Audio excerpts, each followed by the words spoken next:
राजू जी, इस प्रदेश के कार्याध्यक्ष माननीय सुरेंद्र जी, इस प्रदेश के सह मंत्री श्रीमान सत्यनारायण जी, इस प्रांत के सह संयोजक श्रीमान सुभाष जी, इसलिए के संयोजक मुकेश जी, यहाँ सभागार में उपस्थित विश्व हिंदू परिषद बजरंग दल के अनेक पदाधिकारीगण, उपस्थित बजरंगी बंधु, आज हम सब एक विशिष्ट दिन एकत्रित हैं। आज का दिन भारत के इतिहास में दो कारणों से जाना जाता है। आज 6 दिसंबर है।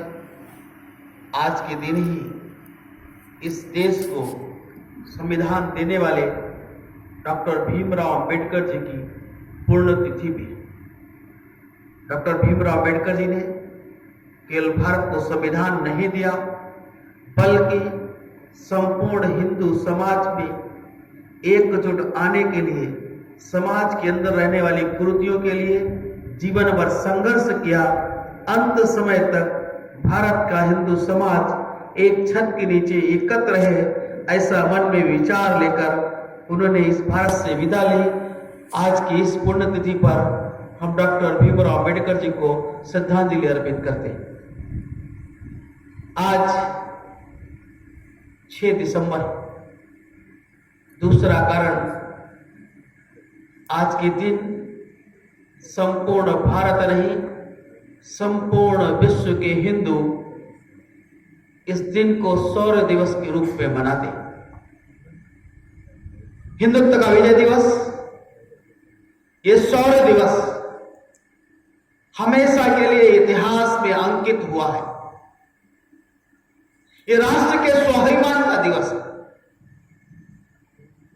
हमारे अनेक मित्रों ने हमेशा से इस बात को दोहराया है कि अयोध्या पे बनने वाला राम मंदिर केवल मंदिर नहीं है, राष्ट्र के स्वाभिमान का मंदिर है।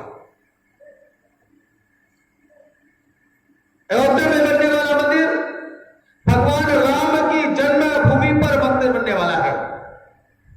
हम सबको ध्यान में है कि जिस स्थान पर हम मंदिर बनाने की बात कर रहे हैं, उस स्थान पर हमारे इस गौरव के प्रतीक को तोड़कर एक विदेशी आक्रांता के आदेश पर उसके सेनापति द्वारा 1528 में एक मस्जिद बनाने की कोशिश की। मैं इस शब्द को दोबारा से दोहराता हूं कि एक आक्रांता के सेनापति मीरवाकी ने उस मंदिर को तोड़कर मस्जिद बनाने की कोशिश की थी। उस स्थान पर अनेकों बार संघर्ष हुए, कभी भी मस्जिद बन नहीं पाई। एक 3 गुंबद वाला ढांचा तो खड़ पाने सफल रहे, लेकिन कभी वो पूरा नहीं हुई। अयोध्या में और भी बहुत सारे मंदिर हैं। अयोध्या मंदिरों की नगरी कहा जाता है। क्यों उसी स्थान को तोड़कर उन्होंने मस्जिद बनाने की कोशिश की थी? क्योंकि उनको मालूम था कि स्थान भगवान राम की जन्मभूमि है। यहां पे खड़ा हुआ ये मंदिर यहां के स्वाभिमान का प्रतीक है, शौर्य का प्रतीक है। ये मंदिर तोड़कर यहां मस्जिद बनाएंगे तो हिंदुओं में पराधीनता का भाव आएगा, उनका स्वाभिमान टूटेगा। इसलिए उस स्थान को तोड़कर उन्होंने वहां पर मस्जिद बनाने की कोशिश की। ये इतिहास है कि कभी वो पूरा बना नहीं पाए। जब जब वो कोशिश करते रहे, हिंदू राजाओं ने लगातार संघर्ष किए, लाखों लोगों का बलिदान उस धरती पर हुआ है। राष्ट्र के कुछ प्रतीक रहते हैं, स्वाभिमान का प्रतीक रहता है। हम सबको मालूम है ये भारत 1947 में स्वतंत्र हुआ। भारत स्वतंत्र हुआ, दुनिया ने कैसे देखा? तो ध्यान में आता है कि जिस स्थान पर हमारा राष्ट्रपति भवन है, कभी उसकी चोटी पर यूनियन जैक लहराता था। जब ये निश्चित हो गया कि भारत स्वतंत्र हो गया तो उसी डोरी में तिरंगा बांधा गया। एक ओर से तिरंगा ऊपर चढ़ता गया, दूसरी ओर से यूनियन जैक नीचे आता गया और अंत में हमेशा हमेशा के लिए इस भारत की धरती से यूनियन जैक चला गया और देश का राष्ट्रीय ध्वज तिरंगा इस धरती पर लहराया गया।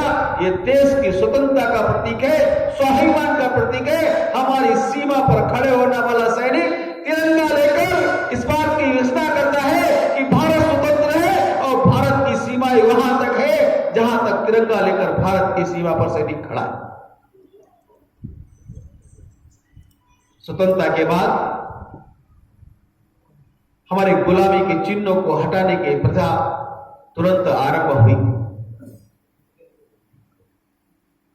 इस देश के तत्कालीन गृह मंत्री ने अपना संकल्प पूरा करते हुए सोमनाथ के मंदिर का जीर्णोद्धार किया था और वो सोमनाथ का मंदिर 1950 में पुनः प्रतिष्ठापित हुआ इस देश की सरकार के द्वारा। उस समय के तत्कालीन गृह मंत्री के प्रयास से बना।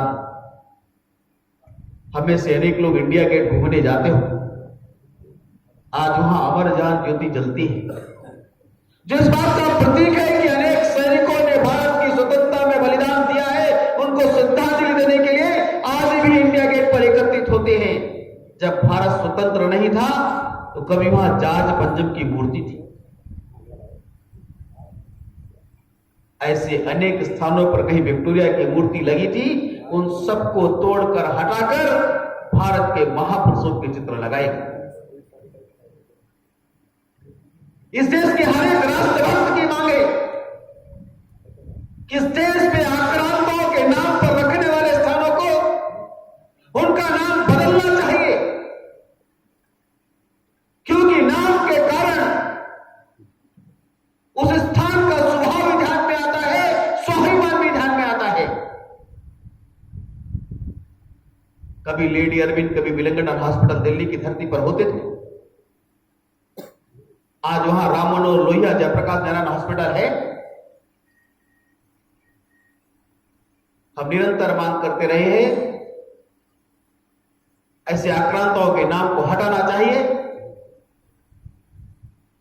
तो आज से कुछ दिनों पूर्व इस देश में एक मुगल शासक के नाम पर बनने वाला रोड, जिसको कभी दिल्ली में औरंगजेब रोड कहते थे, उसके नाम को मिटाकर यहां के एक राष्ट्रभक्त के नाम उस रोड का नाम रखा गया। उस रोड का नाम अब इतिहास में एपीजे अब्दुल कलाम रोड के नाम से जाना जाएगा। औरंगजेब का नाम उस धरती से मिटा दिया। देश के स्वाभिमानी व्यक्तियों को हर बात पे सोचना चाहिए कि जहां जहां गुलामी के चिन्ह देखते हैं, उन गुलामी के चिन्हों को मिटाने का दायित्व आज हमारा है। हम स्वतंत्र भारत में रहते हैं। ये वो भारत है जहां अनेक क्रांतिकारियों ने अपना बलिदान देकर इस भारत को आजादी दिलाई थी।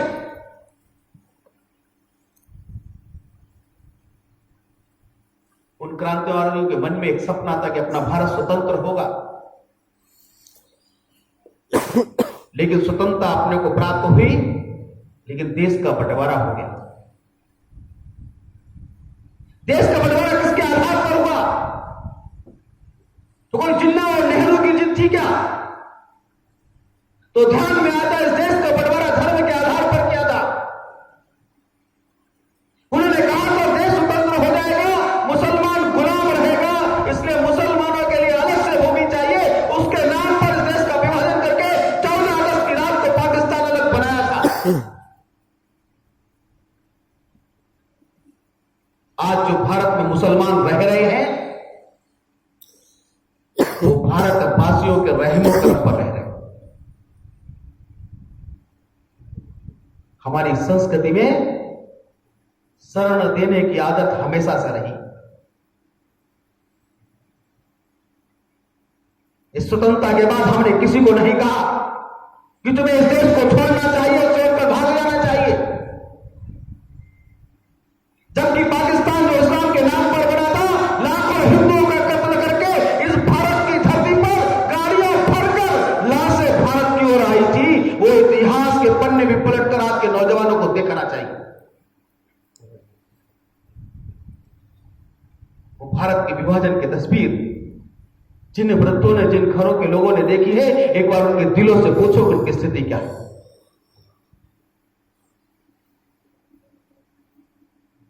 आज इस देश में खड़े होकर यहां का अन्नदाना खाकर, यहां की वायु में जलवायु रहकर भारत माता का विरोध करने की सामर्थ्य खड़ी करने की कोशिश यहां के कुछ लोग कर रहे हैं, जिनको रहने की जगह भारत के हिंदुओं के आधार पर मिली। आज वो हिंदुओं के खिलाफ जहर उगलने का प्रयास करते हैं। अरे अपनी वंशावली तो पढ़ लो तुम। तुम्हारे बाप के बाप के बाप तो हिंदू ही थे। 700 से 1200 पहले इस भारत की धरती पर कोई मुसलमान नहीं था, सबके सब हिंदू थे।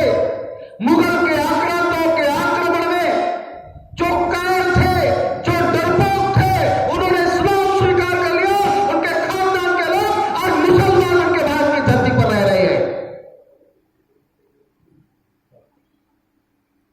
जो स्वाभिमानी हिंदू था, वो स्वाभिमानी हिंदू ने छोटे से छोटा काम स्वीकार किया, मैला ढोना स्वीकार किया, चमड़ा सिल्ला भी स्वीकार कर लिया, लेकिन अपना धर्म नहीं छोड़ा।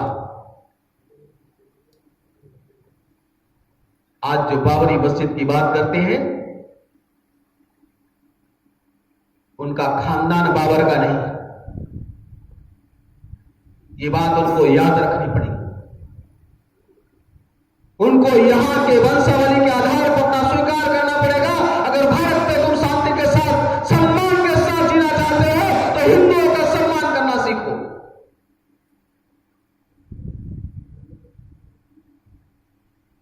कई बार अनेक प्रकार की घटनाएं होती हैं।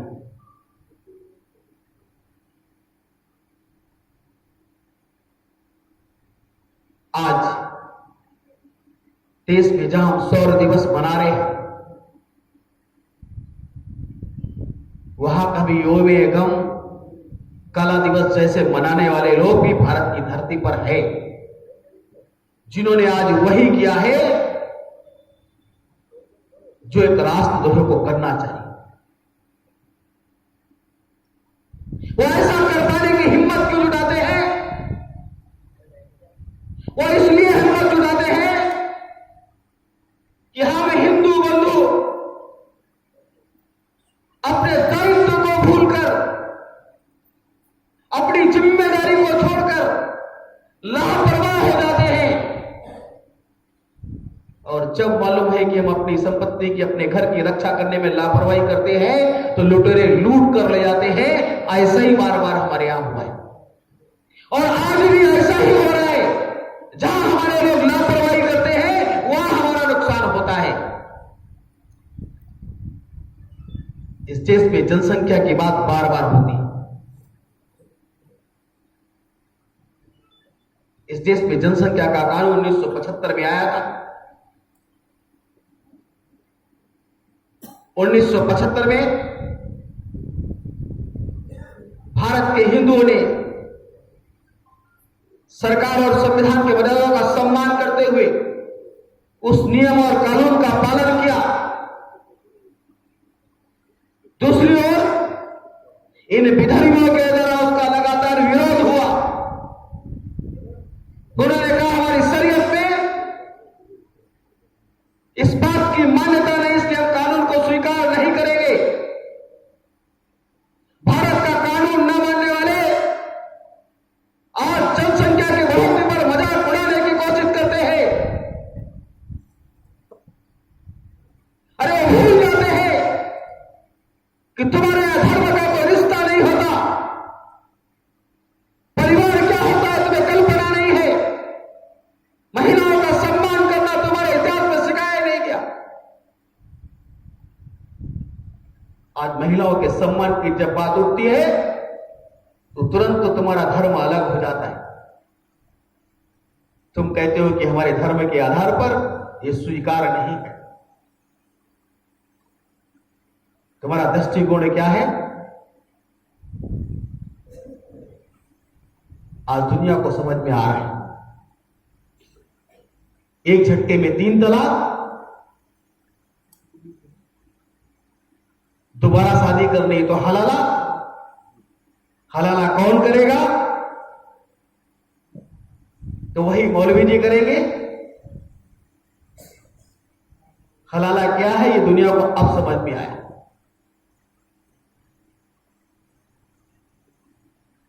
ये हलाला और 3 तलाक इस देश में अब नहीं चलेगा।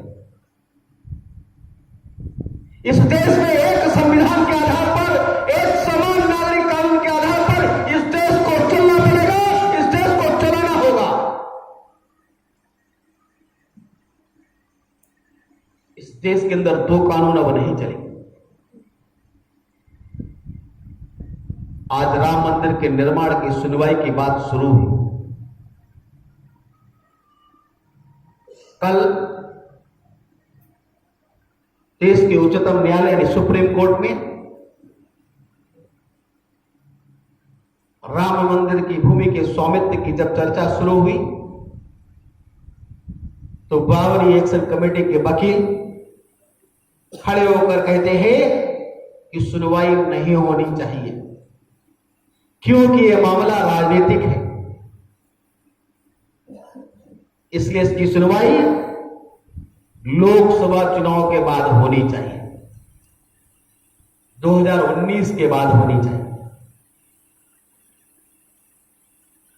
ये मुकदमा कब आप अपील किए थे? अपील करने वाले पहले तुम थे 2010 में, उसके बाद फिर चुनाव हो गया, अगला चुनाव भी आने वाला है। तुम्हें मुकदमा ये राजनीतिक लगता है। वही कोई कहता है ये आस्था के आधार पर इसका फैसला नहीं हो सकता, इसका फैसला कानून के आधार पर होगा। अरे इस समय उच्च न्यायालय में तकरार चल रहा था, उस समय भी तो तुम यही बात कहते थे। कैसे सिद्ध करोगे कि भगवान राम यहां पैदा हुए थे? सबूत चाहिए। न्यायालय सबूत के आधार पर चलता है, यह बात सबको मालूम है। उत्तर प्रदेश के उच्च न्यायालय में सबूत के आधार पर जैसा ये कहते गए वैसा ढूंढ ढूंढकर प्रस्तुत करते गए, हर सबूत के आधार पर यह तय हो गया कि जहां पर रामलला आज विराजमान है वहां पर राम मंदिर था, वह भूमि राम जन्मभूमि है। तथ्य और प्रमाण के आधार पर हमने सिद्ध करके दिखाया है। हम केवल आस्था के आधार पर नहीं, विश्वास के साथ नहीं, सबूत और प्रमाण पत्र के आधार पर उच्च न्यायालय में जीतकर उच्चतम न्यायालय तक पहुंचे हैं। हमारा विश्वास है कि न्यायालय में विजय निश्चित रूप से हमारी ही होगी, लेकिन इनको मालूम है कि पुनः ये न्यायालय में जीत सकते हैं, इसलिए इनका एकमात्र उद्देश्य है किसी भी प्रकार से इस मुकदमे को लगातार लेट करते जाना, विलंब करते जाना, लटकाते जाना, इससे राम मंदिर के निर्माण में लगातार विलंब हो। इसलिए हम बार बार कहते हैं कि राम मंदिर के निर्माण में अब विलंब स्वीकार करें। इसलिए हमारी मांग है कि शीघ्र से शीघ्र इस फैसले को पूरा करना चाहिए और भारत की संसद एक कानून बनाकर राम जन्मभूमि मंदिर के निर्माण का मार्ग प्रशस्त करे। हम सबको जानकारी हो गई होगी, अभी उडुपी की धर्म संसद में सब संत एक मत के साथ उपस्थित थे और वहां पर राष्ट्रीय स्वयंसेवक संघ के पूजनीय सरसंघचालक जी ने अपने प्रास्ताविक भाषण में स्पष्ट रूप से कहा कि अयोध्या की धरती पर केवल राम मंदिर बनेगा जैसा हमारे सपनों में, हमारे जान में बनाया हुआ है, उसी मॉडल का, उसी प्रकार का बनेगा। अब कोई प्रस्ताव पारित करने की आवश्यकता नहीं है। समय निकट आ रहा है, अतिशीघ्र अयोध्या की धरती पर भव्य राम मंदिर बने, अपने आंखों से उसको हम देख सके, इसके लिए अपनी तैयारी पूरी करनी।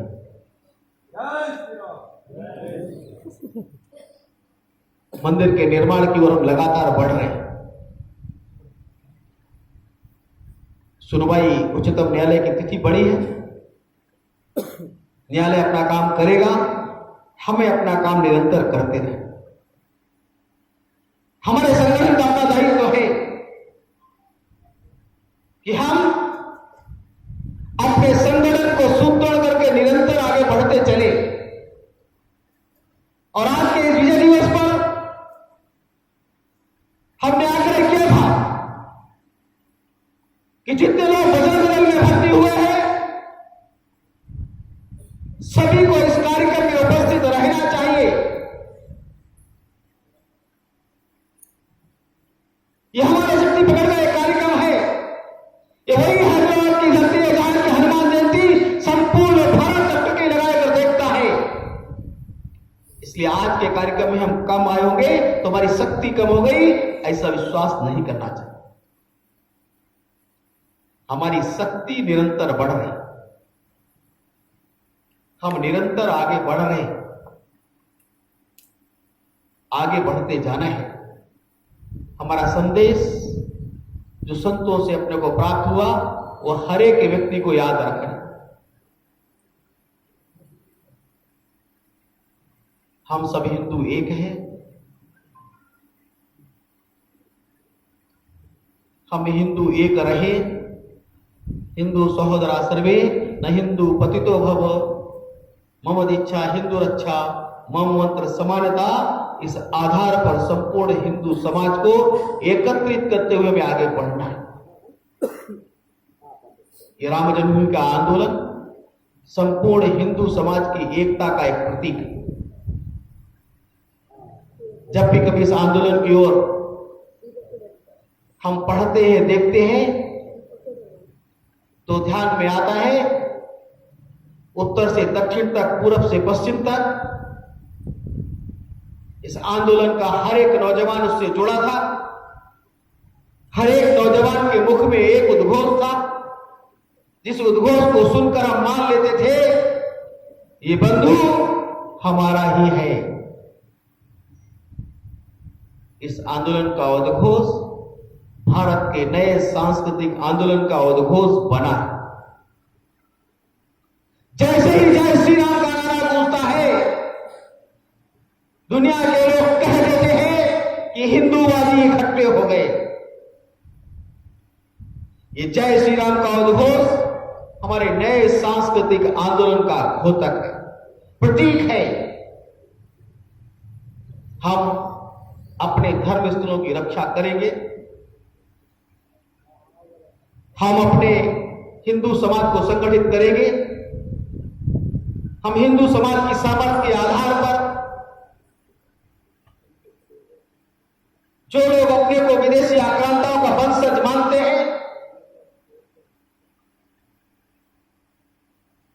उनके होश ठिकाने लगाने का काम निरंतर करेंगे। वैसे भी उनके यहां जो लिखा है उसके हिसाब से उनका समय पूरा हो गया है। अभी अभी उनका एक उत्सव मनाया गया। उस उत्सव में यहां के सांसद ने आगामी व्यवस्था के बारे में बताया कि कैसे उन्होंने जमीन खरीदी और उसके लिए क्या व्यवस्था कर रहे हैं। तो शायद उनको लग गया है कि हमारा आगे की हमें क्या आवश्यकताएं हैं, उस आवश्यकता के अनुसार उन्होंने करोड़ों की भूमि खरीदी है और उसकी वो व्यवस्था कर रहे हैं। शायद डर उनको लगता होगा, डर हमको नहीं लगता। हम तो उस बात पर विश्वास रखते हैं कि हमने आज मृत्यु होगी, कल जन्म लेंगे। हम तो पुनर्जन्म में विश्वास रखने वाले हम हिंदू हैं। हमें हिंदू समाज के सब लोगों को ये विश्वास रखकर आगे बढ़ना चाहिए कि हम हिंदू दुनिया में सर्वश्रेष्ठ है। हिंदू संस्कृति दुनिया की सर्वश्रेष्ठ संस्कृति है। ये भारत हिंदू राष्ट्र है। दुनिया में किसी भी हिंदू को जब कोई कष्ट होता है तो भारत की ओर वो प्रस्थान करता है, क्योंकि उसको लगता है भारत अपना घर है, यहां अपने को शांति मिलेगी। दुनिया के जितने लोगों को शांति चाहिए वो भारत की भूमि की ओर आ रहे हैं। अनेक धर्म के अनुयायी भारत मां की गोद में बैठकर अपनी साधना करते हुए अपनी शांति की खोज में लगे हैं। आज दुनिया ने भारत की शक्ति को पहचाना है। आज दुनिया अंतर्राष्ट्रीय योग दिवस मना रही है। योग के आधार पर अपने जीवन को शांति तलाश रही है। दुनिया को अगर विकास की ओर जाना है तो हिंदू संस्कृति के साथ चलना होगा। यहाँ की संस्कृति में उन सभी समस्याओं का समाधान है जिन समस्याओं के समाधान के बारे में नए नए वैज्ञानिक नए नए प्रकार की खोज करने की कोशिश कर रहे हैं। उन सब बातों का समाधान इस संस्कृति में है। इसलिए आज की इस युवा पीढ़ी को अपने पर विश्वास रखना चाहिए, अपने गौरवशाली अतीत पर विश्वास रखना चाहिए, अपने उन महापुरुषों पर विश्वास रखना चाहिए जिन्होंने हिंदू संस्कृति को आज तक बचा के रखा। चाहे कोई भी शासक रहा हो, हर एक शासक को परास्त किया है, अपनी संस्कृति को बचा के रखा है। इसलिए हम गौरव के साथ विश्वास के साथ हम आगे बढ़े। छोटा मोटा कोई टेढ़ा बेड़ा पागलों की तरह बयान देने की कोशिश करे तो भड़कने की जरूरत नहीं है। जितनी उनकी समझ है उतना ही बोल सकते हैं। उनकी समझ में परिवार नहीं है, परिवार की संस्कृति नहीं है। अगर उन्होंने ऐसा इस धरती पर खड़े होकर कहा है तो हम तो उनकी समझ के बारे में ही बात करेंगे। वो जैसा सोचते हैं वैसा उनको समझना चाहिए। जिस चीज की जरूरत उनको पड़ती है उसके लिए वो हैदराबाद से औरंगाबाद जाते हैं, दूसरे को प्रेरणा देते हैं। इसलिए आज के नौजवानों को उनकी बात पर ध्यान ना देते हुए अपने गौरव पर ध्यान रखें, अपने संस्कृति पर ध्यान रखें, विश्वास के साथ बढ़े। और ये बात ध्यान में रखें, साधारण भाषा में भी अगर अपने को हिंदू धर्म की श्रेष्ठता के बारे में बताना है तो 2 शब्दों में हम कह सकते हैं, वसुदेव कुटुंबकम की कल्पना केवल हिंदू संस्कृति करती है। सर्वे संतु निरामय संख्या केवल हिंदू संस्कृति करती है। भारत के हर मंदिर पर नहीं, विश्व के हर मंदिर पर एक ही उद्घोष गूंजता है, धर्म की जय हो, अधर्म का नाश हो, प्राणियों में सद्भावना हो, विश्व का कल्याण हो। ये संस्कृति का उद्घोष हम सब बजरंग दल के कार्यकर्ताओं को याद रखना चाहिए। हम सब बजरंग दल के कार्यकर्ता राष्ट्र के रक्षक के रूप में संकल्प लेकर काम करने निकले हैं। हमारा भर्ती अभियान अब लगभग पूरा हो गया है। हमने सदस्यता अभियान नहीं चलाया है, भर्ती अभियान चलाया है। ये विश्वास दिलाता है ये आज की पीढ़ी जो बजरंग दल के साथ जुड़ी है वो हिंदू धर्म और संस्कृति की रक्षा के लिए निरंतर काम करती रहेगी। इस विश्वास के साथ हम सब साथ साथ बढ़े। एक भी हिंदू बंधु हमसे छूटे नहीं। हमारे मन का संकल्प निश्चित रूप से पूरा होगा। भगवान राम का भव्य मंदिर अयोध्या में हम देखेंगे। जिस दिन भगवान राम का भव्य मंदिर बनना शुरू होगा, आगे के हमारे काम अपने शुरू हो जाएंगे, क्योंकि हम जो बात दोहराते हैं वो प्रतिदिन करते हैं। हमारे हर एक कार्यक्रम की समाप्ति के बाद लगाने वाला उद्घोष हमारा संकल्प है। इसलिए केवल हम आधा अधूरा नहीं बोलते, हम पूरा बोलते हैं। इसलिए हमारा संकल्प निश्चित है। हम प्रतिदिन बोलते हैं राम जन्मभूमि की जय हो, कृष्ण जन्मभूमि की जय हो, काशी विश्वनाथ की जय हो। ये हमारा संकल्प है। इस संकल्प को पूरा करने के लिए आज की पीढ़ी इस दिशा में आगे बढ़ेगी। इस विश्वास के साथ अपनी वाणी को विराम देता हूं। जय श्री राम।